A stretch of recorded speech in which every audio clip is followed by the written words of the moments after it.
Hi traders, how are you. आज हम trade करेंगे गोल्ड पर। तो H4 पर गोल्ड ने बाई मोमेंटम बनाया है। उसने QMR बाई बनाया, SNRC1 बाई बनाया और ब्लाइंड स्पॉट बाई बनाया है।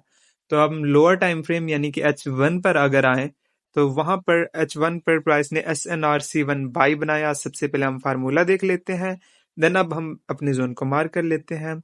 प्राइस ने सबसे पहले रेजिस्टेंस बनाया, देन रैली बेस रैली और एंट्री पॉइंट। अगर हम देखें तो प्राइस हमारे एंट्री पॉइंट पर पहुंच चुकी है। तो हम बगैर कोई टाइम वेस्ट किए अपनी ट्रेड्स ओपन करेंगे। देन हम मजीद कंफर्मेशन के लिए लोअर टाइम फ्रेम पर चेक करेंगे। अगर प्राइस हमारे जोन को ब्रेक करेगी तो ये हमारे स्टॉप लॉस को हिट कर जाएगी और हम अपनी ट्रेड क्लोज कर लेंगे। M5 की अगर बात करें तो M5 पर प्राइस ने रिजेक्शन टाइप 2 बनाई है। Rejection type 2 kind of engulf होता है। इसमें जो बॉडी होती है वो बड़ी होती है, फर्स्ट कैंडल से इंगल्फ बनाती है।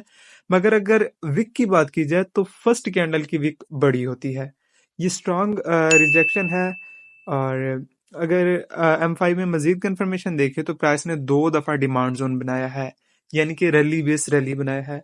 तो मैं एक्सपेक्ट कर रहा हूँ कि प्राइस दोबारा से रिटेस्ट नहीं करेगी इस जोन को, बल्कि इन डिमांड जोन से ही रिस्पेक्ट करके ऊपर जाएगी और फ्लाइट ऑन हो जाएगी। तो इस बेस पर हमने अपनी ट्रेड ओपन की है। चाहे आप ट्रेड में लेट हो जाएं, मगर आप कंफर्मेशन लाजमी चेक कीजिएगा। अगर आपको कंफर्मेशन का पता है तो आप ट्रेड में कॉन्फिडेंट होंगे और आप इजीली आप अपने अकाउंट को 5x टू 10x तक फ्लिप कर सकते हैं। आप लाजमी ट्राई करें। सबसे पहले आप रिहर्सल करें, कोई भी स्ट्रेटजी हो, बस उस पर स्ट्रिक हो जाएं और उस पर रिहर्सल करें। इंशाल्लाह it will give better result. By the way, आप लाजमी ट्राई किया करें कोई भी ट्रेड ओपन करने से पहले मल्टी टाइम फ्रेम पर, हायर टाइम फ्रेम और लोअर टाइम फ्रेम पर दोनों जो सेटअप्स है ना अलाइंड हो एक दूसरे से। मतलब कि अगर लोअर टाइम फ्रेम पर बाय का सेटअप है तो हायर टाइम फ्रेम पर भी बाय का सेटअप हो। अगर ये अलाइन नहीं होंगे तो आप इजीली अपने स्टॉप लॉस को हिट कर जाएंगे। तो इस बेस पर हमने H1 पर सबसे पहले हमने H4 पर देखा बाई का मोमेंटम था, H1 पर SNRC1 बाई था और M5 पर रिजेक्शन टाइप 1 बनाया। फिर प्राइस ने जोन बनाए, 2 डिमांड जोन। जब डिमांड जोन बनता है तो इसका मतलब है सेलर्स कंट्रोल में आ गए हैं और जो बायर्स हैं वो उन्होंने चार्ज ले लिया है। तो डिमांड जोन पर हमेशा बाई करते हैं हम। अगर हम देखें M30 पर तो प्राइस ने सपोर्ट को ब्रेक किया है।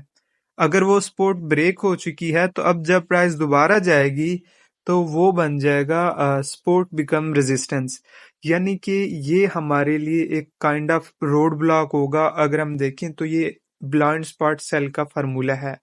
तो ये हमारे लिए रोड ब्लॉक है और हम यहाँ पर अपना TP1 कलेक्ट कर लेंगे। अगर प्राइस इसको ब्रेक करेगी then price new higher high या जो नियरेस्ट हमारा रेजिस्टेंस जोन है वहां तक जा सकती है। तो हमने इसको as a road block mention कर दिया है और यहाँ से प्राइस रिटेस्ट भी दे सकते हैं थोड़ा। तो इसलिए हम ट्राई करेंगे कि हम अपने इस रोड ब्लॉक पर ही अपनी ट्रेड क्लोज कर दें, क्योंकि हम अपने अकाउंट को यहाँ तक ऑलमोस्ट 5x या इससे भी ज़्यादा गेन कर चुके होंगे। अगर हम देखें तो प्राइस ऑलमोस्ट हमारे TP1 पर पहुंच चुकी है, जो कि हमारा ब्लाइंड स्पॉट सेल का एक रोड ब्लॉक था। तो यहाँ पर बगैर कोई टाइम वेस्ट किए हम अपनी ट्रेड्स क्लोज कर देंगे। देन हम लोअर टाइम फ्रेम पर अपना सेटअप देख सकते हैं, मजीद और ओपन कर सकते हैं। आई होप आपको वीडियो पसंद आई होगी। सी यू इन नेक्स्ट वीडियो।